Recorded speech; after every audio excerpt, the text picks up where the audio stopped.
Welcome to the One Life Podcast, where we have rare but vital conversations about Jesus. Hey, this is Tim and Tiffany coming live to you from Nashville, Tennessee. This is our first podcast. Thanks for tuning in. Oh, man. No, we will not be introducing ourselves every time like that. But Yeah, that's a little bit overboard.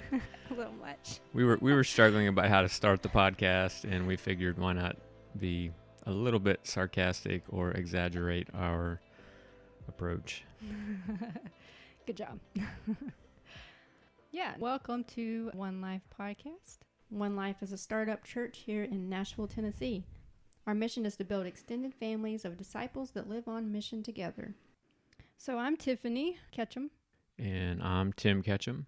And a little bit about us. We've been married for 17 years. That sounds right. And been in Tennessee for most of that time, really. Nashville, just a few years here. And I'm from Montgomery, Alabama. That's where we met about 18 years ago. Well, longer than that, but that's when we started dating. Yeah. It's been a really cool journey here in Nashville. Yeah. And I think we could probably say a really interesting journey over our marriage. We've lived in several different places and cities. Lived in Montgomery, of course, and then we lived in Clarksville, Tennessee, and now we're living in Nashville. Yeah, so we've had a good, experience, a lot of different experiences, both in ministry and then starting a business, and It's true. we also had some nonprofit experience. So, yeah, all kinds of Working for churches. things. Working for churches full time. Mm-hmm. We're, of course, doing this church plant here, One Life, and that's been a very slow but actually very formative journey for us. Mm-hmm. So we're excited to be doing this podcast. Yeah. I guess a good thing to talk about on this first introduction is, why are we doing the podcast? That's a great question. We are doing this podcast because we have a particular way of seeing Jesus that it's not new, it's not heretical. Of course, there may be some who would say it's heretical, depending on what camp they're in. Sure. In the Western church. But it's nothing new, it's nothing bizarre in the sense of historical Orthodox Christianity. But there are some views of Jesus that we have, that we see in the scriptures, that we don't really hear a lot of people talking about. But those things are actually very formative for us, and they're very central and core to our convictions about who Jesus is, what he's done, and why that actually makes a difference in our life. Yeah, that's a really good explanation. I know for me, it's sad to see him represented in ways that are not good and just are unhealthy, really, sometimes, and really cause a lot of problems for some people to connect with God. Yeah. So, I think we were going to give like an example, just so we don't just kind of leave people hanging here, an example of how we view Jesus differently, or maybe there's something that's rare that isn't really mainstream. Are we doing that today? we definitely should do that. Mm-hmm. Okay. Did you want to say anything about the journey to where we sort of came from to get to now? Or do you... Yeah, man. I don't know if that would probably be a good thing I don't know to... if it'd be helpful or not, but it's not like we've always talked about Jesus the way that we do now. Yeah. So a lot of times people that kind of go on a learning journey get started with somebody asking a question, or maybe they hear something that sparks their interest. And it's been about, I'd say maybe a little over 12 years ago, I heard someone say that they basically got nerdy and they broke out the definition of forgiveness. And it basically means to release someone from their debt. And this particular person, I can't even remember who it was, but they said, when you forgive somebody, it essentially means that you don't get paid back. You don't get what it is that the person owes you. And they then started to apply this to our understanding of the story of Jesus, and they even talked about different parables where Jesus tells stories about, the famous one I think is Matthew 18, where the guy gets forgiven of something, like a really huge amount of money by his boss. Mm-hmm. And then he goes out and finds somebody that essentially owes him like $20 and, demands that he gets paid back and puts his hands around his neck, starts shaking him and says, "Where's my money?" And his boss eventually hears about this and he's like, "Wait, I forgave you, which means you didn't give me any money. You didn't pay me anything. Why are you then demanding these other people who owe you just a fraction of what it is that I forgave you of? Why are you asking them to pay you back? You should be forgiving them. You should be releasing them." And they then said, well, let's apply this to the gospel and how we understand salvation. And they said, we've always been taught that Jesus is somehow paying a price for us to God on the cross. And they brought up this really interesting question, and they said, if forgiving someone means you don't get paid back, why does God need Jesus to pay him something in order to forgive us? And that really just stuck in my head. I couldn't get rid of that thought. And that's really what kind of started me on the journey of asking more questions about how we explain the cross, how we talk about Jesus and his relationship with the Father. Yeah, it just opened up a whole can of things for me. Yeah, that's really good. So Tim has studied, he always studies rigorously when he is trying to discover truths until he feels completely comfortable with it lining up with the scriptures and what the Bible teaches. It's very important for him.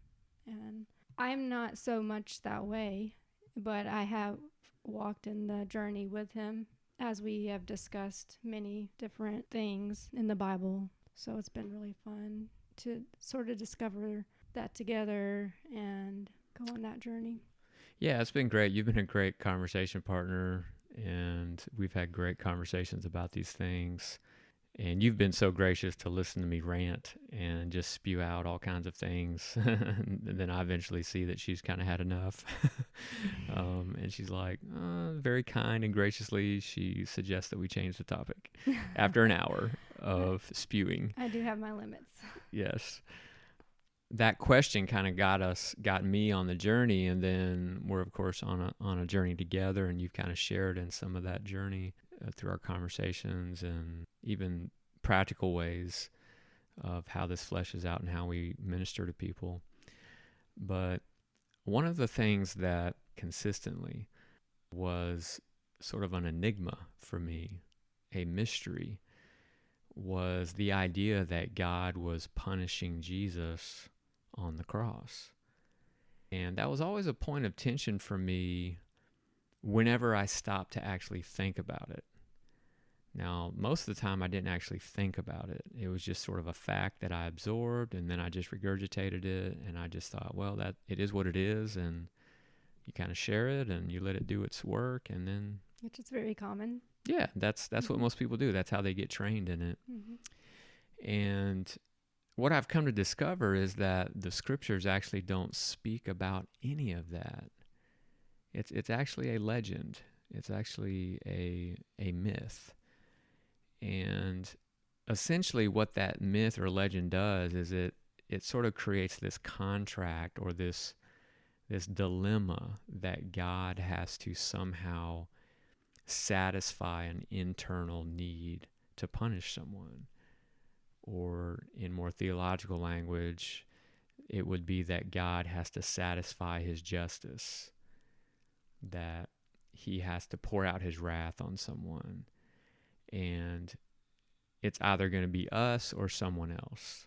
And that kind of understanding of the cross, really what's going on the cross, the physical suffering is horrible, of course, but really the focal point of what I was trained in was what's really going on the cross is that God is doing something to Jesus. And it's something that he's never done to any other human before.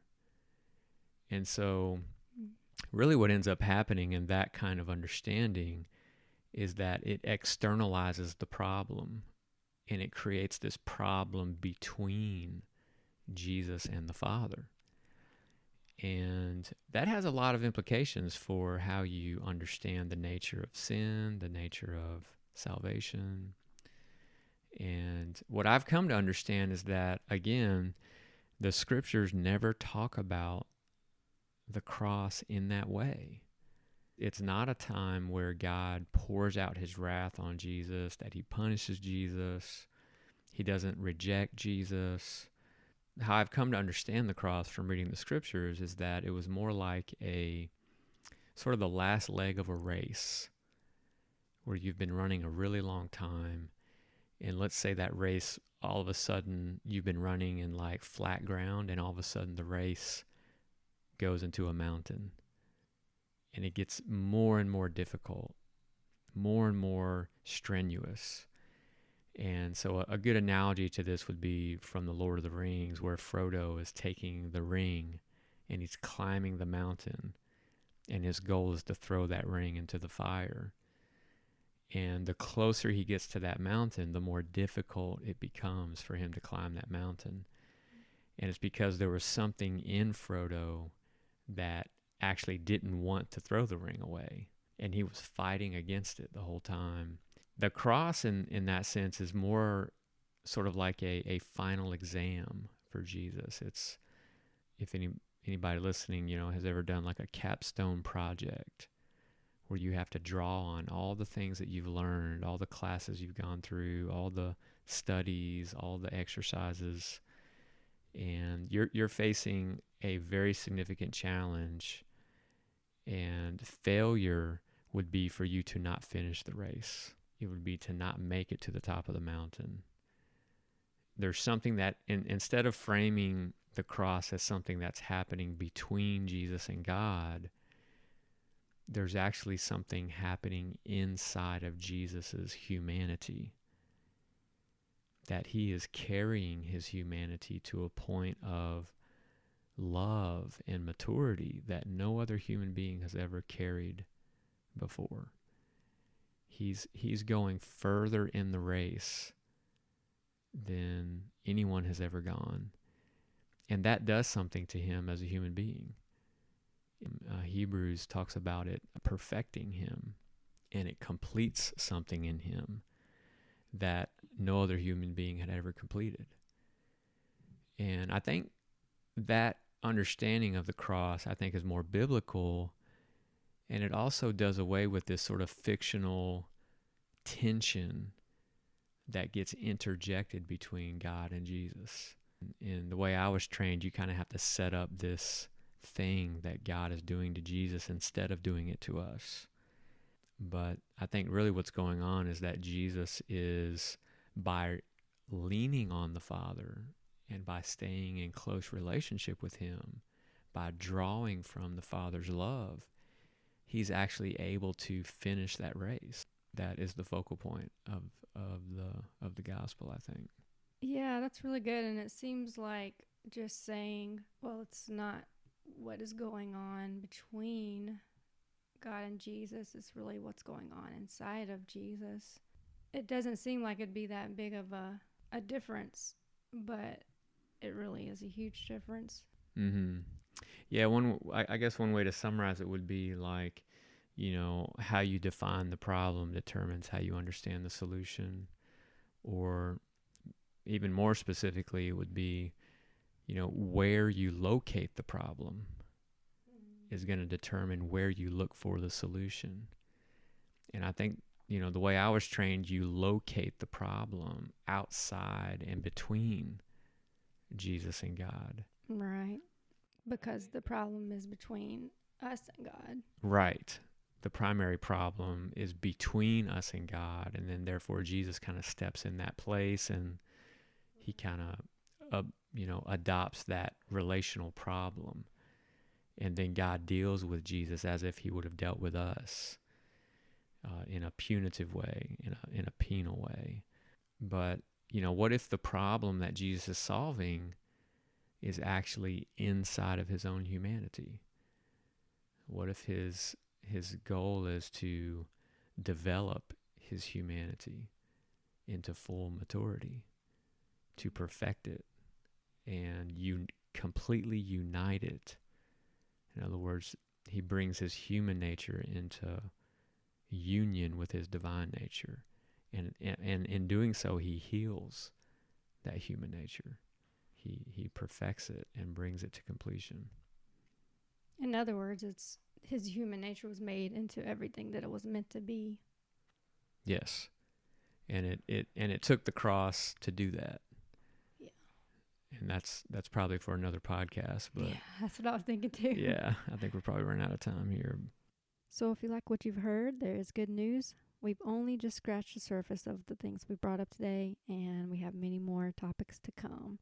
So I hope you will subscribe if you want to stay tuned to more episodes, and we look forward to more conversations in the future. Thank you so much for listening, and we will catch you next time.